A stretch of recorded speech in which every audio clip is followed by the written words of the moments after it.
So basically, if you ask me what it's all about, I would say it is tongue-in-cheek, and it's not to be taken too seriously. In 1991, Freddie Mercury kept a secret that shocked his fans.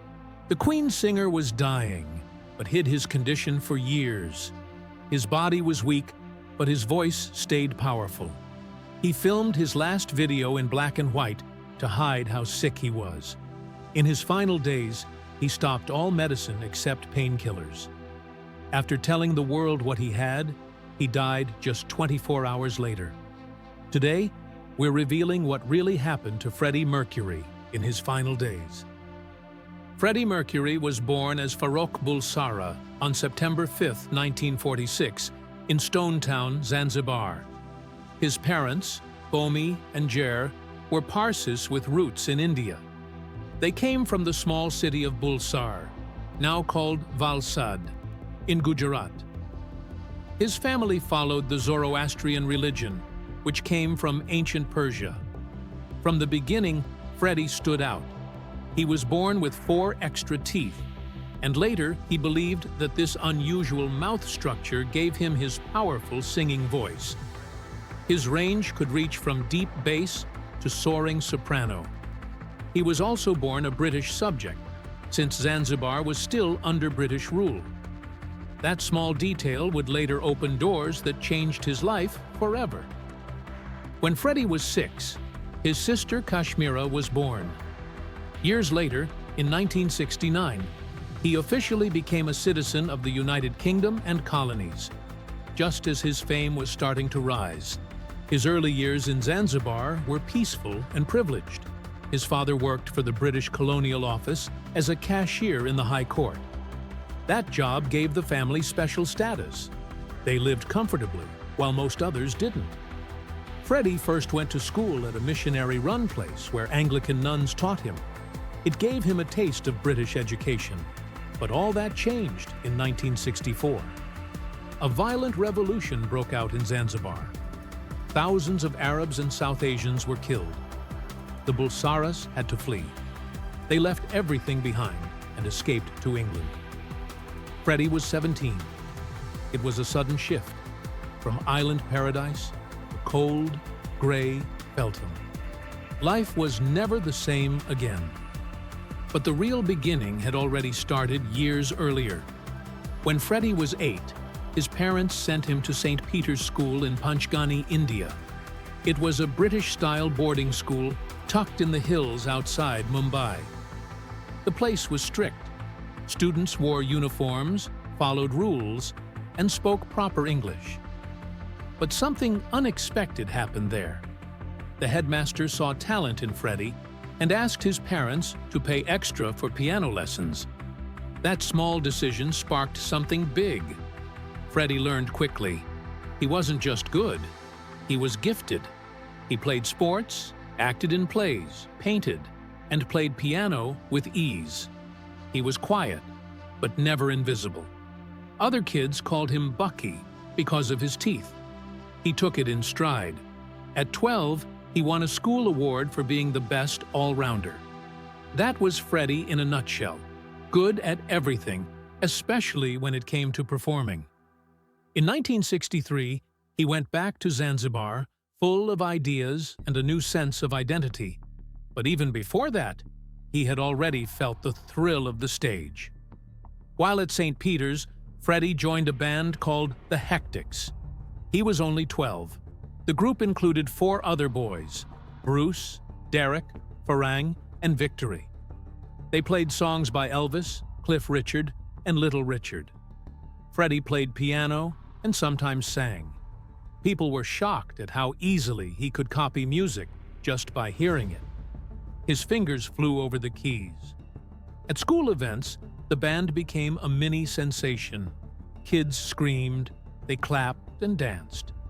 That early attention gave Freddie his first taste of what it meant to be a star. But his style wasn't just shaped by rock music. He also listened to Bollywood greats like Lata Mangeshkar and Kishore Kumar. Their emotional singing would later influence the way Queen created dramatic, theatrical songs. When he left St. Peter's, He had already passed grade 4 piano exams. In 1964, Freddie was just 17 when his world in Zanzibar fell apart. The island was on fire with violence. Thousands were killed in a wave of hatred that targeted people like him, Parsi Indians. His family had no choice. They fled. They packed what they could and escaped to England, leaving behind sunshine, friends, and everything familiar. They didn't land in glamour or comfort. Their new life began in a dull suburb called Feltham, miles away from central London. The houses were grey, the skies even greyer. Everything felt cold. For a boy who once swam in turquoise waters, this place felt like exile. But in that silence, something started to grow. Freddie didn't just survive the shock. He began to change. After finishing school, he joined Isleworth Polytechnic and then moved on to Ealing Art College. That's where the magic began. Ealing wasn't just a school. It was a playground for rebels, artists, and misfits. Freddie found his tribe there, people who didn't want to follow the rules. He studied graphic design but spent just as much time dreaming of music. He met Tim Stoffel. They clicked. They were both into music, both thinking bigger than just classes. Freddie even helped make an underground magazine that mocked the design world he was supposed to join. He wanted more. Outside of school, Freddie was falling hard for Hendrix. The moment he heard him, something lit up. He didn't just listen. He sketched him, followed his performances, studied his moves. He wanted that kind of power on stage. He didn't want to sing, he wanted to command. That obsession pushed him into a band called Ibex. They weren't famous. They played in pubs and shared flats. But Freddie was happy. He could try things, fail, and try again. He was becoming something different. His ears were wide open. He soaked in everything, from Aretha Franklin's voice to Lennon's lyrics. He loved the Beatles' harmonies, but he also loved the wildness of Elvis. His mind was a blender, mixing soul, rock, and glam. At the same time, he was selling clothes at Kensington Market with Roger Taylor. They worked together, hung out, and laughed a lot. That job wasn't just a paycheck. It gave him style. He learned what looked good, what turned heads, and slowly he began to stand out. Not as Farouk, but as Freddie. Freddie Bulsara was just 22 when everything started to change. He had just finished art school in London and wasn't sure where his future was going. Then, in August 1969, he met a band from Liverpool called Ibex. They weren't famous. They had only played a few gigs, but Freddie saw something in them, and they saw something in him. In just 10 days, he learned all their songs, added some of his own, and traveled with them to Bolton. That's where he performed on stage for the first time, at the Octagon Theatre. The crowd didn't know it yet, but they were watching a star being born. Freddie didn't just sing. He moved, he dazzled, he owned the stage. The band had never seen anything like it. One member said, "We used to just play and not worry about putting on a show." But Freddie changed all that. Even though he only had one pair of trousers and one shirt, he walked like a rock star. By October, Freddie had convinced the band to change their name. Ibex became Wreckage. The sound changed too. Freddie started writing more songs. He worked with guitarist Mike Burson, and together they made songs like Vagabond Outcast and FEWA. They even recorded one of them, Green, in Freddie's flat in London. That recording would survive, and years later it would be released. But Wreckage didn't last. The band broke up, and Freddie moved on to a short-lived project called Sour Milk Sea. That didn't last either. Still, Freddie wasn't shaken. He was already thinking bigger. He once told his old bandmates, "We're not going to make it playing all this three-chord blues crap. We have to write our own songs." And then came the twist no one expected. On March 29, 1970, Tim Staffel quit his band. That band was Smile, and it had two other members, Brian May and Roger Taylor. Tim had been friends with Freddie since art college. They met back in 1965. So when Tim left, Freddie didn't waste time. He stepped in. It felt like destiny. Smile already had talent, but Freddie brought something different, something magnetic.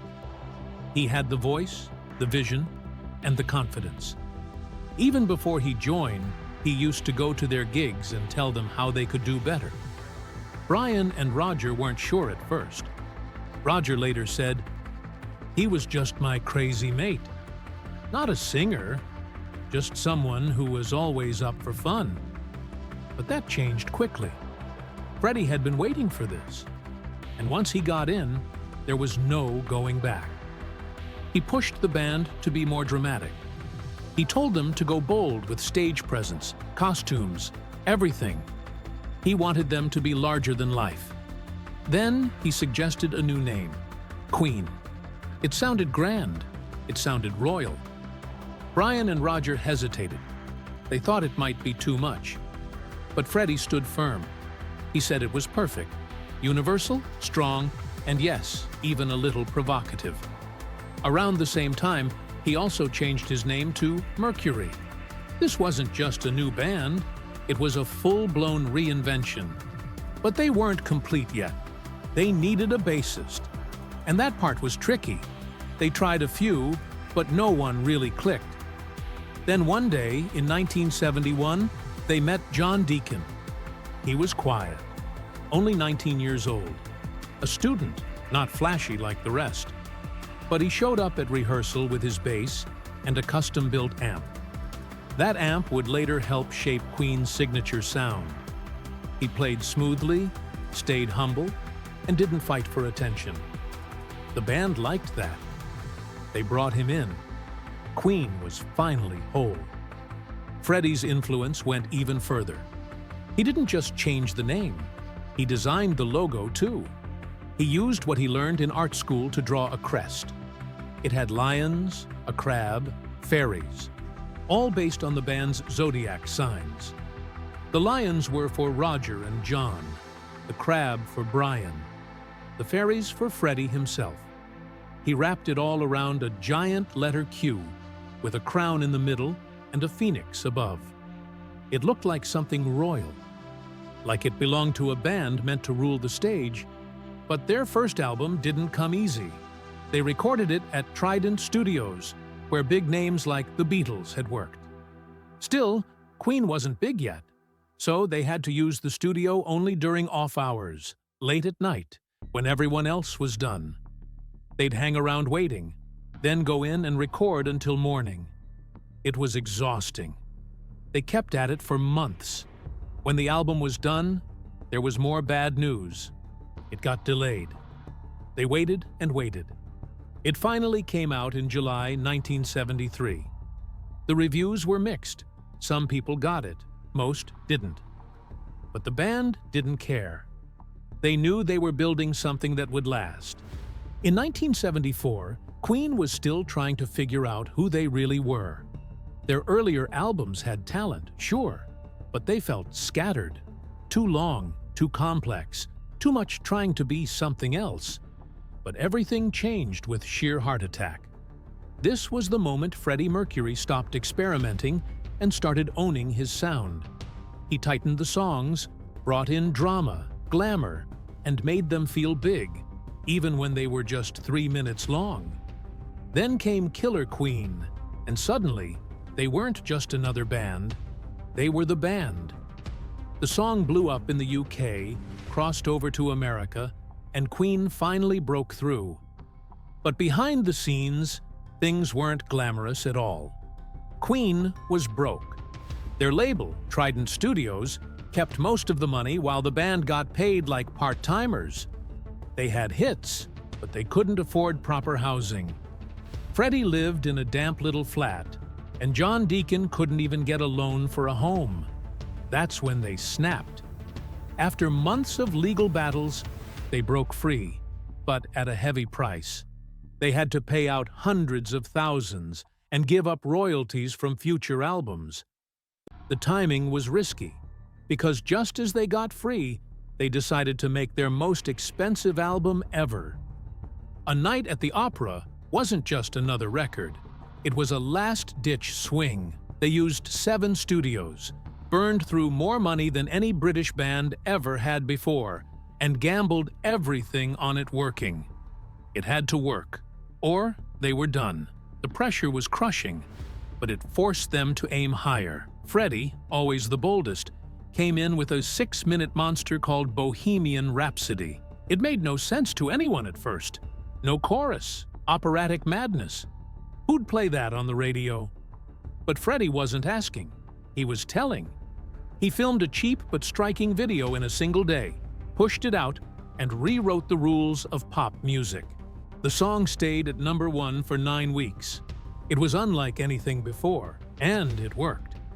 Freddie didn't just change music with that song, he changed himself. On stage, he became something new. He wasn't just singing, he was commanding, strutting, performing like a man possessed. His voice could hit crazy highs and heartbreaking lows. He could stand in front of 20,000 people and make each one feel like he was singing just to them. That broken mic stand he accidentally snapped? He turned it into a prop, a weapon, a signature move.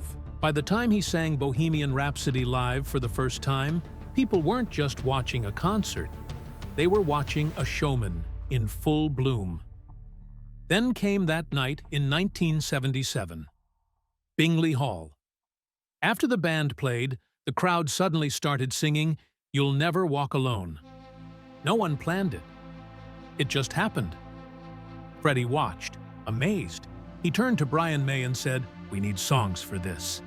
That moment inspired "We Will Rock You" and "We Are the Champions." 2 of the most iconic stadium anthems in history were born from one raw, emotional moment with the fans. Mercury wasn't just performing anymore. He was creating music that crowds could scream back at him. And they did. Every night. By the time Another One Bites the Dust dropped in 1980, Freddie had taken Queen far from their glam rock roots. The song was funky, edgy, and totally unexpected. People thought Queen couldn't pull that off, but they did. It became their biggest United States hit. Mercury never stayed in one lane. He kept moving, kept reinventing. That's why his music kept reaching new people. No one could pin him down. And with success came indulgence. Mercury didn't believe in saving money. He believed in spending it. If he liked something, he bought it. If his sister needed a kitchen, she got a new kitchen. If a jewelry store was closed, he'd have it opened just for him. His birthday party in Ibiza was pure madness.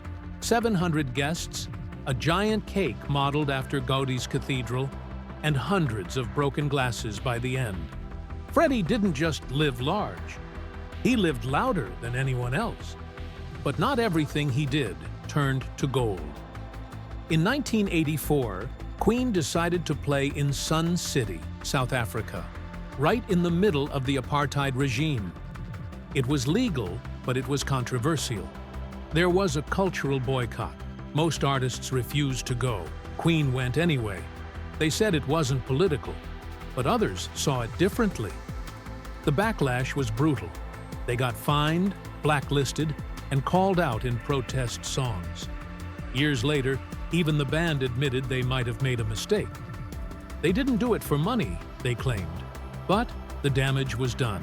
Freddie Mercury was always chasing something new. In 1980, that chase led Queen into unfamiliar territory, a film soundtrack for Flash Gordon.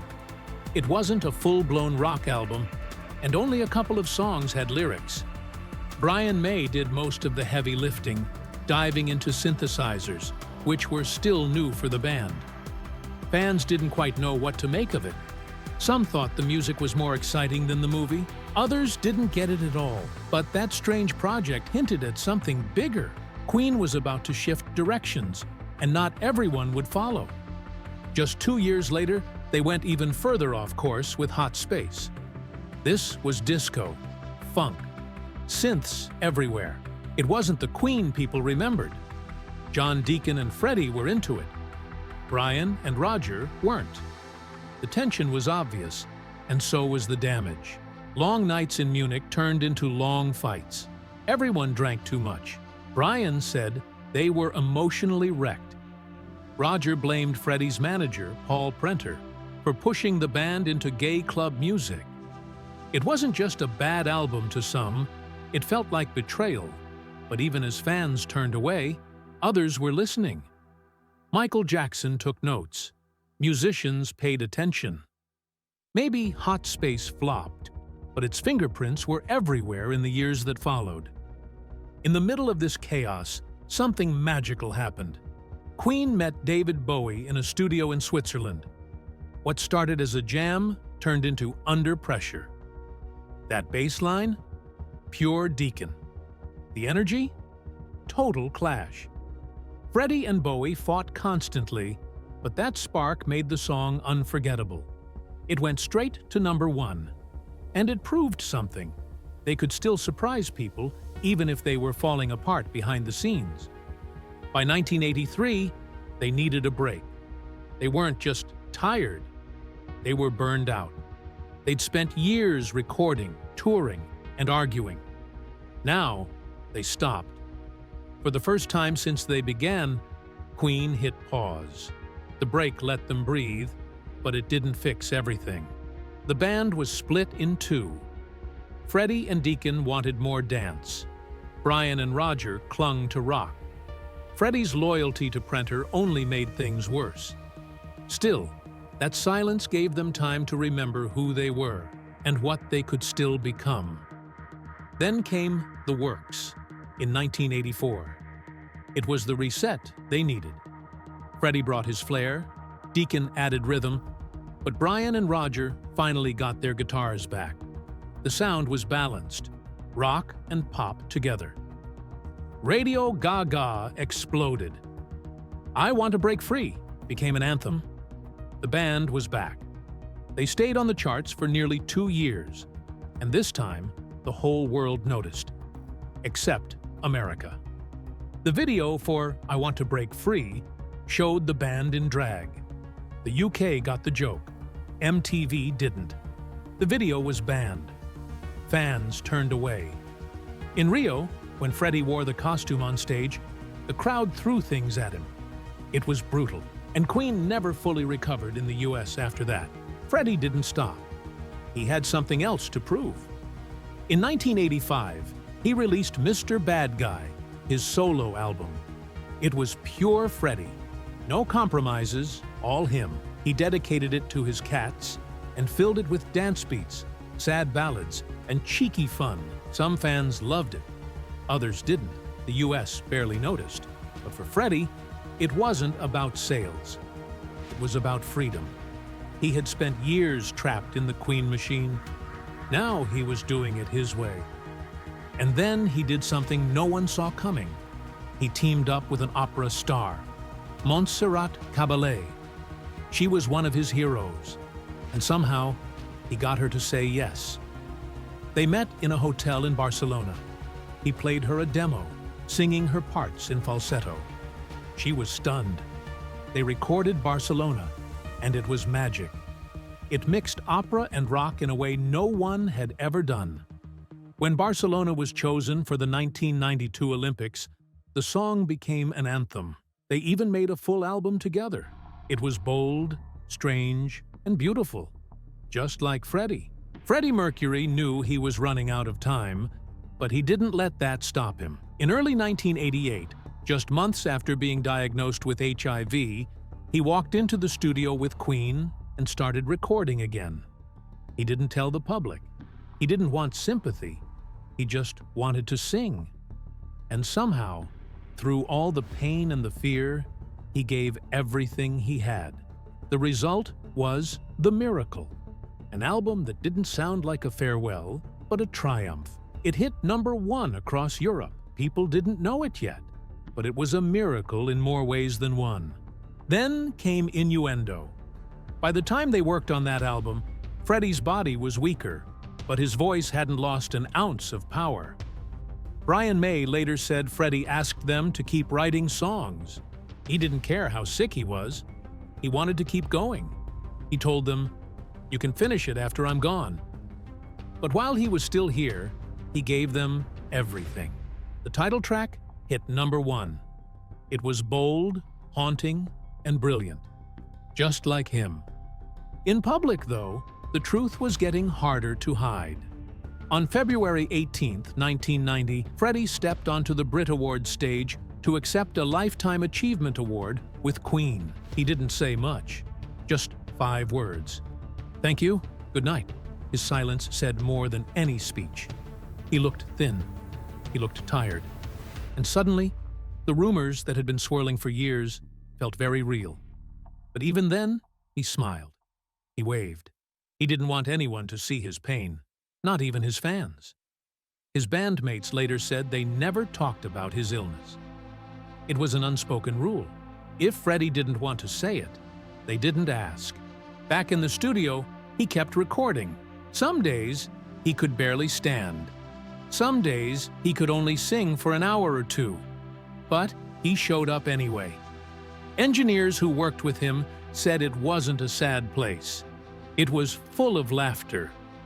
Freddie kept the mood light. Even when his body was giving up, he didn't let the darkness win. When they asked if he could handle the vocals for "The Show Must Go On," he didn't hesitate. He said, "I'll fucking do it, darling." Then he downed a glass of vodka and nailed it in one take. That one performance became one of the most powerful moments of his career. In May 1991, he filmed his last music video, "These Are the Days of Our Lives." You wouldn't know it was a goodbye unless you looked closely. It was shot in black and white to hide how sick he really was. He wore a vest covered in drawings of his cats. He smiled, joked, and did take after take until he was satisfied. And then, at the end of the video, he looked straight into the camera and whispered, "I still love you." That was his final message. He knew what was coming, and he made sure the world knew he loved them, right to the end. A few months later, in November, he made a final decision. No more medication, just painkillers. He was ready. He wanted peace. His friends stayed by his side around the clock. He couldn't paint anymore. He couldn't see well, but he still laughed. He still shared memories. On November 22nd, he told Queen's manager to release a public statement confirming he had AIDS. At 8 p.m., the news broke. And at that very moment, Freddie Mercury, lying in his bed, smiled. His assistant said it was the most relaxed he'd seen him in years. The secret was gone. The fight was almost over. Less than 24 hours later, on November 24th, 1991, at exactly 6:48 p.m., Freddie Mercury died. He was 45. The world had lost a voice, a legend, and the first rock star to openly die of the disease at a time when even the word AIDS made people uncomfortable. His death forced the conversation into the spotlight. It couldn't be ignored anymore. But even in death, Freddie left behind a mystery that no concert could answer. Everyone knew he was cremated at Kensal Green Cemetery in West London. What no one knew was what happened to his ashes. For over a year, they remained unclaimed. It was Mary Austin, his closest friend and former lover, who eventually took them, and she never said where they went. In 2013, fans found a small plaque hidden in the cemetery. It had his real name, birth and death dates, and a message in French, signed only with an M. But it vanished soon after, likely removed to keep the secret safe.